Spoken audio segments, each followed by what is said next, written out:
Hello, everyone. Thanks for joining us for another presentation of our Friday Night Spiritual Insights with Michael Mirdad. We greatly appreciate you joining us now or all the time. For some of you, it seems to be a Friday night special, a Friday night experience. So thank you for joining us. And remember, you can watch a whole catalog of presentations on Facebook or on YouTube for that matter. All right? Now, today we're going to talk about relationships, but maybe from a slightly different angle than we sometimes have. I just want to share something very simple. A lot of people write in and call and so forth and have sessions related to many different topics. But one of them, and an ongoing one, is relationships. And it's an interesting thing to really venture into because there are so many different takes on relationships. It's just that most of them don't go very far. They probably offer something, but people have to really learn to recognize that there are multi levels of understanding relationships because the relationships are multi levels within themselves. There's not a linear conversation you can have about relationships. But kudos to those who do present it as let's say a linear thing, a simple topic. Men are like this and women are like that, and you just accept the differences or whatever. Anything that helps enlighten a little bit. I just don't. It's not my thing. I like to look at enlightening a lot a bit, just really understanding the vastness. And so we've done talks on relationships, but a trillion other topics, but relationships and the vastness, intimacy, communication, trust, and so on and so on. So today, I'm going to maybe just come from a slightly different angle. I'm always a little bit light, maybe sometimes very deep, and in that kind of a deep space where we're going to deep places with healing topics. Sometimes still a lightness to it, but sometimes there's depth there in feeling for people. And other times there's depth with deep spiritual topics like multidimensionality and ascension and so forth. But as often as I can, I tend to be light. So when you watch anything I'm doing a presentation, please understand that's just a style. But today I'm going to be maybe a little lighter about things than usual because relationships seem to confound people, and so I sort of make light of it. I make fun of some of what we do and how we behave because human beings are gloriously made in the image of God. And just the fact that we could forget that and think that we're limited beings is hilarious if it weren't so tragic. It's laughable. And so, people disconnect and then they get into this feeling of emptiness. And then onwards with this, on they go with like a longing, where do I fill this? Now, it's not a conscious thing, obviously, but it's there. It's an unconscious, deep ache. It's like having our own sense of just a void inside, and people go looking and they try every kind of thing imaginable and some unimaginable to try to fill that void. And as great teachers throughout time have told us, it just doesn't work. It cannot work ever. It can't work at all ever for something outside to fill us because for a few reasons, but because there is no outside. The outer world is a hologram. It's just a mirror. It's just a hologram, three-dimensional, mind you, but still a hologram. And also, it can't fill us because we're not incomplete in the first place. So there's nothing that can complete us. So, sit in the comfort of knowing that. Let's begin this and end this talk with that idea that on some level, I'm already okay. I'm already okay.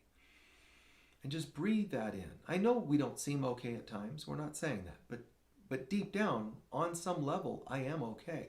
I'm complete and completely made in God's image. So that's kind of nice. I don't have anything to do. I don't have to chase anyone, chase anything to fill me. It's like I just feel this interdependence. Kind of cool. And that's important. All right. So let's get that and make sure we breathe that in for just a moment. And then we'll approach relationships and look at this maybe just again from a slightly different perspective. So just imagine the body. I love to use metaphors and examples and parables and things like that. It's just the right brain style that I have. But the body, just picture the entire body being like the body of God. Let's just say metaphorically, this body is the body of God, the main body here, all right?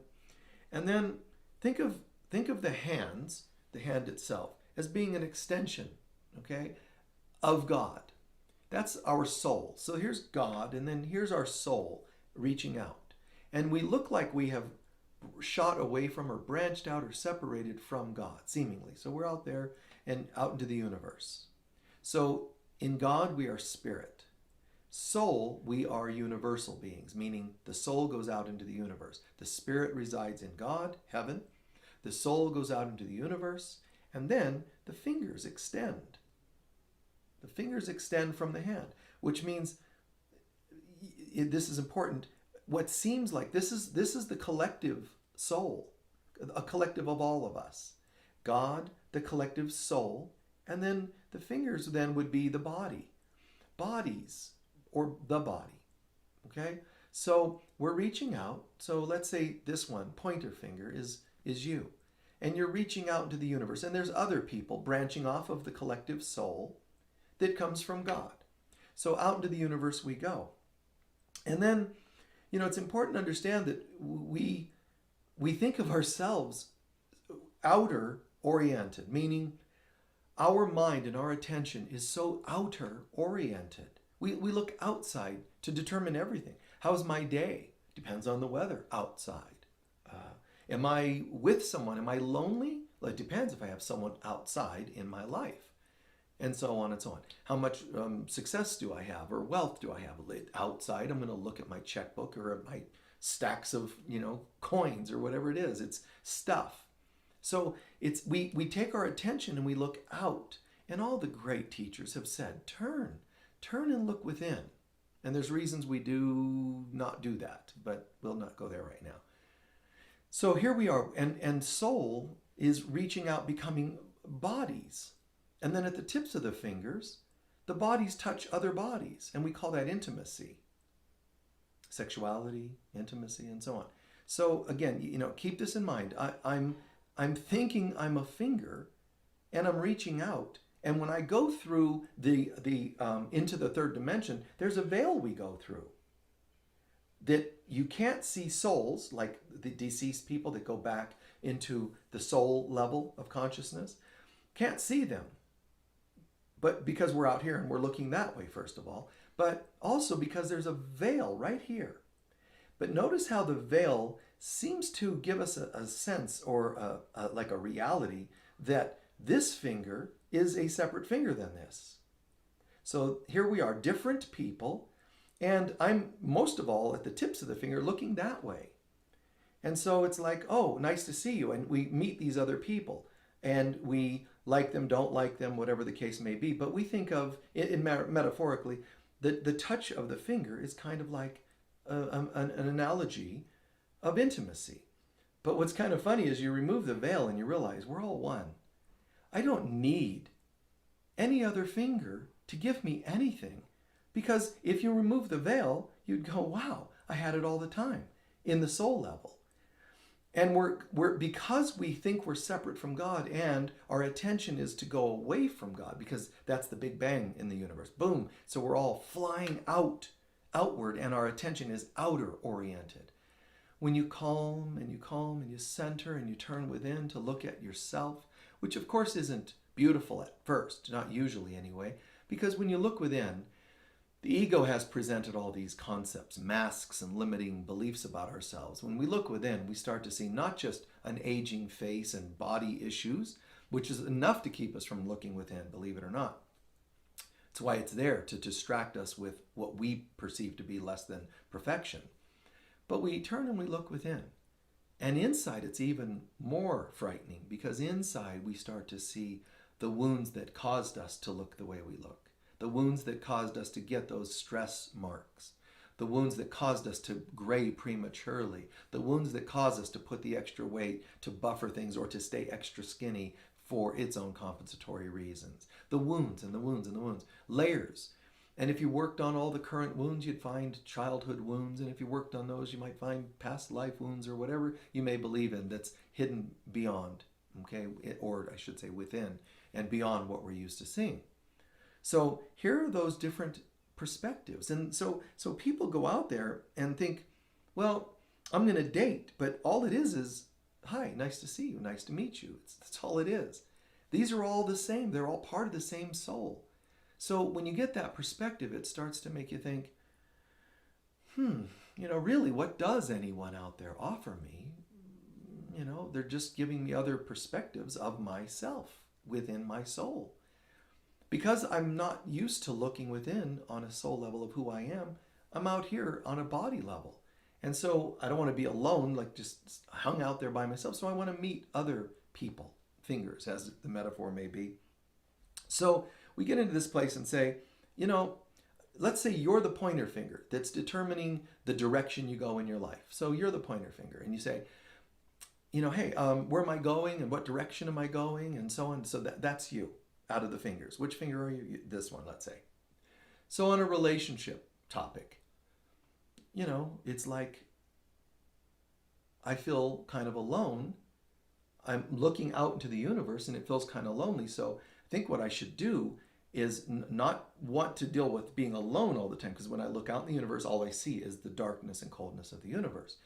So, and I don't want to look within because I have a suspicion that that might not work, because the ego's there going, don't look at the guy behind the curtain, the veil. See?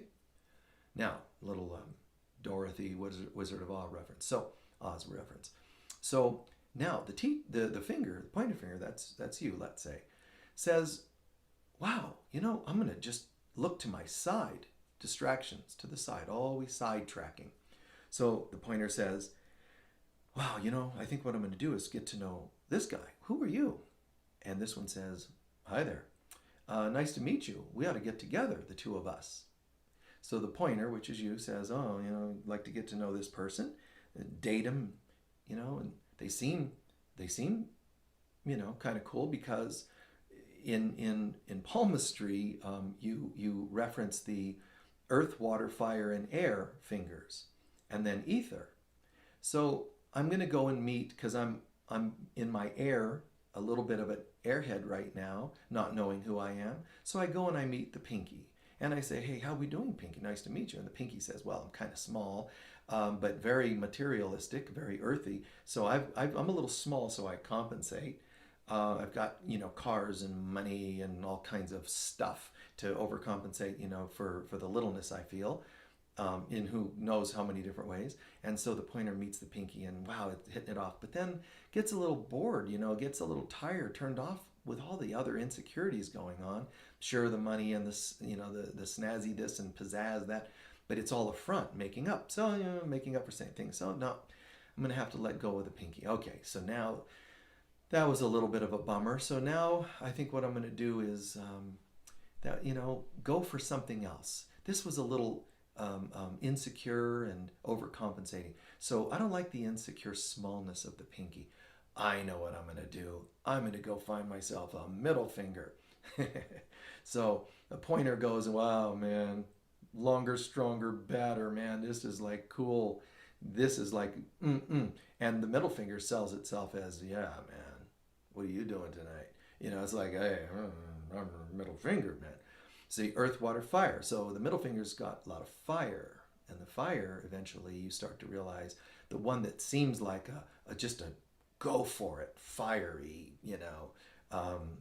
hot, dating kind of thing. They're also usually dealing with anger and rage, those middle fingers out there in the world. So it's like, wow, that really turned me on. I'm really going for it. Kind of a hot date, kind of a hot experience. Then you start to realize, like the masters of old said, pretty much things that are hot are usually shallow. So, this isn't really working. I tried small, but they overcompensate, and a little too small in different ways.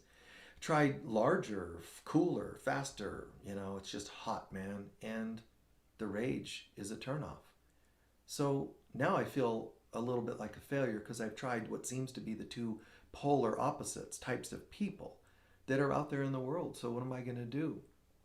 And and forgive the playful puns and so forth, but it applies. I mean, it's just kind of funny, but it applies most of the time. I'm not saying these are hard facts that people that are like this are always like that and so on. This is just general truths, but they are true. And then the pointer, you, says, okay, this isn't working, and I've tried the opposite, that isn't working. Now I'm starting to feel like a failure, you know. So what am I going to do now? I went after the money and whatever, the shine, you know, in that respect, but underneath it there was nothing there. This seemed like substance. You know, so many people I've known that they succumb to that thing. You know, it's a fantasy. Sometimes they dream about it. It's the fantasy, that more is better in mind, body, soul, or whatever. It's the more is better on especially material levels. But this is the physicality. This is the sexual, the heat.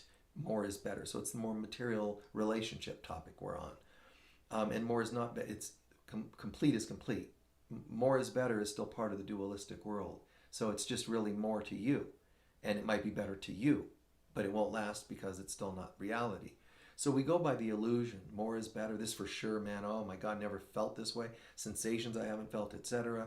Not realizing some of those sensations are actually warning signs. Your skin is crawling. You think you're having an orgasm, but your skin is crawling because, you know, you're in the midst of somebody, in the presence of somebody who, you know, is dealing with rage, anger, perhaps, or whatever, which adds to the heat of the experience. But look where it ends up. It's like, at some point, no, this doesn't feel safe.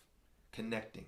So, what am I going to do now? I know what I'm going to do. I'm going to let go of my images of those two concepts, those two kinds of guys. Maybe there's something else out there. You run into somebody and they call this guy safer. Safe. Let's go and date a thumb. So we go out, we tried all the, you know, the gambit here, gambit pretty much, but the thumb. And the thumb is, you know, different. Not the overcompensatory here, not the BS macho thing here. It's so different from the others that I've dated. That's kind of cool. But you realize, but the attraction's not really there because thumbs are a bit different. So you realize, well, I've dated the other kinds of guys, and now this guy, he's safe, and I might not be attracted, but he seems safer, you know, but he's all thumbs. So there's maybe a clumsiness. He doesn't have the pizzazz of the one. He doesn't have the fake heat of the other. But, you know, I can't do that for very long because it doesn't have some of the other things I'm looking for. Now what am I going to do? Oh, the big, you know, take the deep breath, you know. I've done the wealthy, I've done the broke, I've done the large, I've done the small. At the end of the day, they all just screwed me under.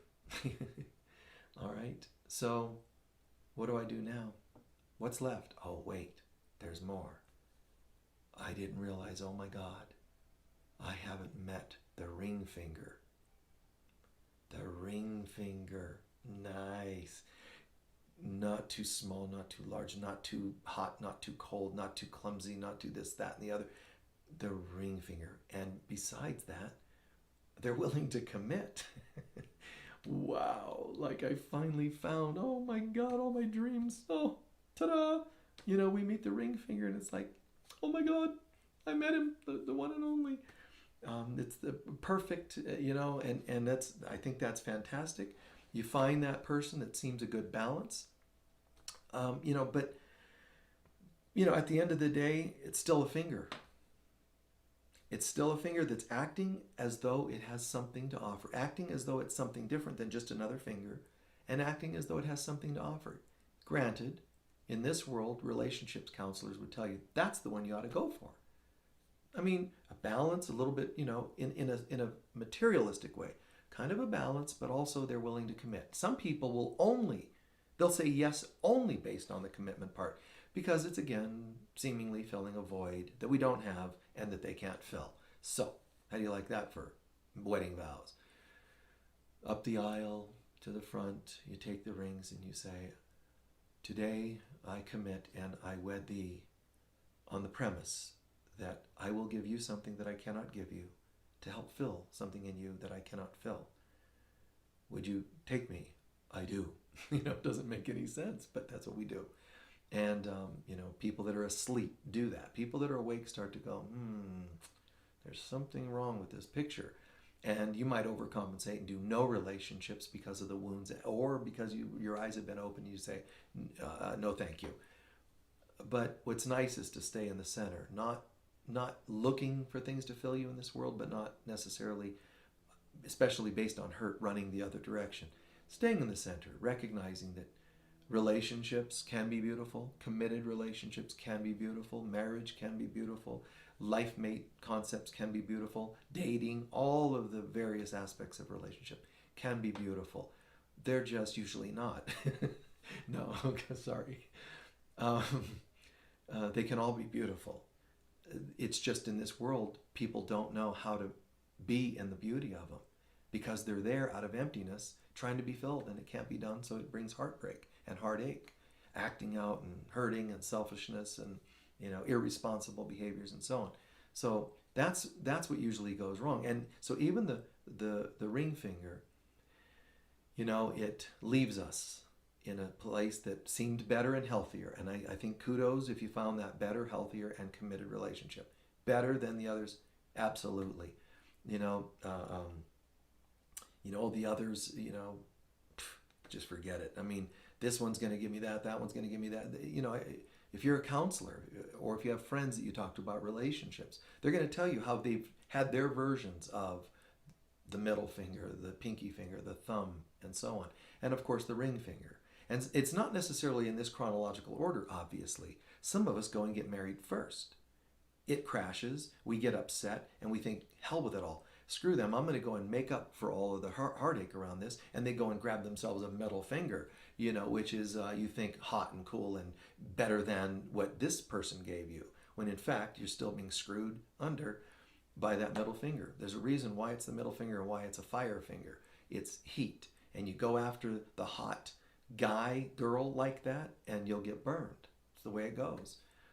The material is just the material, the earth person, the fire person, so on.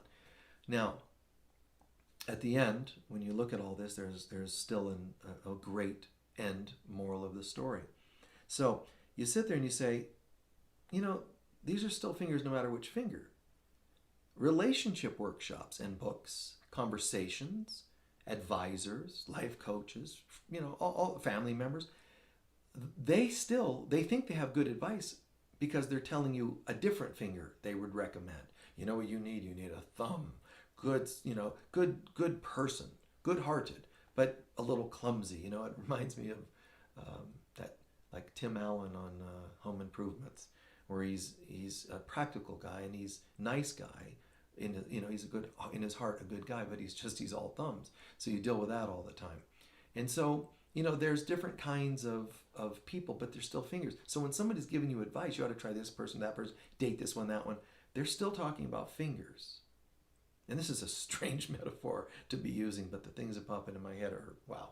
So here it is, it doesn't work. So what are we going to do? Date none. Just date no fingers. Well, not necessarily. So what I would do is, if you were to pull the veil away, you realize these looked like separate people, but they're all just the hand, my soul, and our collective soul. Pull the veil, if you pull the veil away. So, you don't get too upset when you realize that, you don't need to get too upset when you realize that all the fingers are just part of yourself. They're all, wow. I've dated this guy, this person, this type of person, this type. It could be a type rather than a person, but this type, that type. And, none of them can bring me anything that I don't already have inside. So what I can do is just say, wait, they can't really do anything, and let me retire that for now. Let me just retire all the people, all the dating. Do some healing work, some, different forms, counseling, whatever, to sort of cleanse the past. Heal this person, that type, whatever it is you thought you needed. Heal it outside and try to come to some amount of goodbye with all of them. And then come to a hello within yourself. And when you get to that hello, hello, it was in me all the time. And I've got to get to having a relationship with myself. So now what I'm going to do Am I still allowed to have relationships if I start to have a relationship with my soul? Yes. But I would recommend a certain type of relationship, not a certain type of finger. Watch, watch. What I'd like to have now is I want to connect with other fingers that know that they're souls. If I connect and the veil is still there, the veil represents my limiting beliefs. It represents my shallowness. It represents my belief that I'm separate from God and from each other, all of us. It represents judgment. This is illusion, this veil. When I learn to heal my mind through spiritual growth, this starts to pull away, which is why many people truly on the spiritual path don't have partnerships.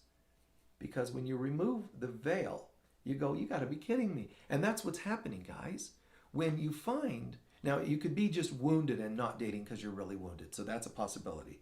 But some of us are doing, say not dating or not dating the way we used to, or even withdrawing a little more. Even if you're married, you just find you're going within a bit more. It still applies. Now watch what's happening. What's happening is that with or without you knowing it, the veil is getting thinner and you're starting to recognize the oneness of things without maybe realizing it. You're starting to realize and you're starting to wake up, and your eyes are starting to open to where you go, I really can't do things like I used to, including especially dating or partnerships. Now, it doesn't mean you'll go without, or that you need to leave the one you're in if it's semi-healthy or even healthier than that. You don't need to leave unless you have bigger reasons. But what you can realize is that's why I don't feel as invested in people, relations, partners, neediness, and all that. That's why I don't feel as pulled by things like I'm lonely, I have to have sex, I got to hook up with a one-night stand. That's why I'm getting over those things. Because I started waking up and the veil got thinner and I recognized the oneness, so I'm not as compelled by my ego or limited self, which is a heck of a compliment to see and to feel towards yourself. So you realize I'm looking for someone who not only recognized their oneness the way I am working on doing that with soul. Wow, kind of cool. There are still fingers that are aware. There's just no veil. And so the fingers become less outer oriented. They start becoming aware of the interrelationship of all things. And they start to realize things are mirroring.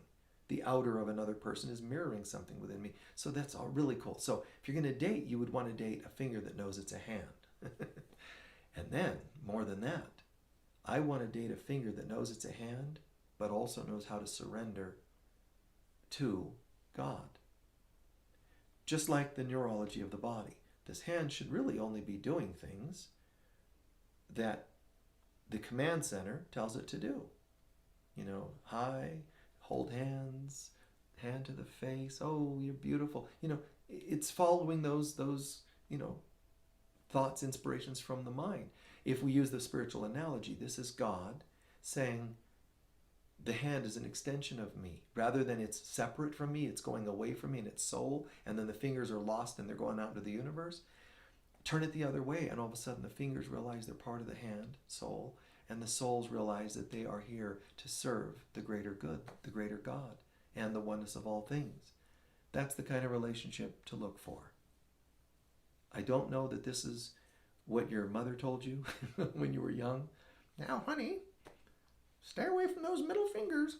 I don't know that that's how you were brought up. I don't know that anybody else comes up with these kinds of analogies because they're kind of weird and bizarre, but I think they're beautiful. This is just because my mind sees the connection of things. It'll use a metaphor of a tree, a body, or whatever it happens to be. And it's because all things are connected. You yourselves could probably have come up with similar analogies, maybe without even realizing it, because everything's connected. As soon as you know that, there's an old saying that the universe is within the grain of wheat. A cell. It's all the microcosm, macrocosm. It's all part of the quantum universe. So everything reflects each other, and so relationships are not as complicated as some people would lead you to believe. In the illusion of life, they do seem to get complicated sometimes because you have feelings, and yet sometimes those feelings shift and you don't know how to tell the person they shifted. You don't want to hurt feelings. Other times you're such a cold person you don't care about hurting feelings. You just dump your stuff on people. Then feelings get hurt. Now you have karma and the stuff comes back to you. It can get very seemingly complicated. But it isn't the God in us that's complicating relationships. It isn't. It's the ego aspect of mankind that makes them complicated. It makes them complicated so that we can't resolve them, so that we then feel hopeless, get into a state of despair, and then reach out, whether it's for drugs to deal with the despair or people. And you just go around and around and around. And it just doesn't stop. And that's that hamster wheel, and it just goes and goes. So our job is to learn, come back to earth, man, simplify things. Look at it from the bigger perspective and you realize, wow, we can learn the deepest topics and use such simple analogies. And the one I just shared with you, hand, fingers, whatever, I could share that with 5-year-olds and explain to them relationships that professors on the topic of, relationships, psychotherapies of different types, and the understanding the human mind and the psyche and complexities of, social systems and, whatever it happens to be, all these different things. And they wouldn't be able to do that. I'm not trying to compete with them. I'm saying the more complicated you make it, the less you understand things. In fact, the more complicated you make things, the more you don't want to really understand them. You want to continue talking about it in your head, from your head. But when you really want to understand it, it's like, wow, just come up with some simple analogies. You can speak about yourself and say, if I want to understand what have I been doing with relationships? Oh my God, the kinds of people I've dated and all that. Sometimes just ask yourself, what is that like? I guess if I've dated some people that weren't very safe, that was a little bit of like, and then it could be a character in a movie. It could be the way nature works somehow. Predators. I keep dating predators. They know how to divide me from a herd. And then, pounce and come after me and just don't let me go. Yeah, that's a good analogy. And, how does it apply in your life? Why do they do it? How did it happen? They must sense that there's a weakness. That's why the predators go after the weak one in a herd. How does that happen? Why does it happen? Oh, I get it. I must be leaking a little bit. I must be showing that I have some weaknesses. So what's the best way to deal with the predator if you're a weak one in a herd? I'm going to get other weak ones in the herd or from other herds to agree to hate the predator, and we're going to just collectively hate the predator. This is sounding kind of political right now, isn't it? But anyway, we want to get other weak ones to hate the predator. That actually isn't going to help you. Well, it will, because if we all pounce on them and kill them, now you sound like the predator. So it doesn't seem like it works. And I just made that up. Use an analogy. Use analogies to understand your life. Use analogies to life and nature because it gives you another perspective. It gives you an objective perspective of what you might be doing, what you might be dealing with.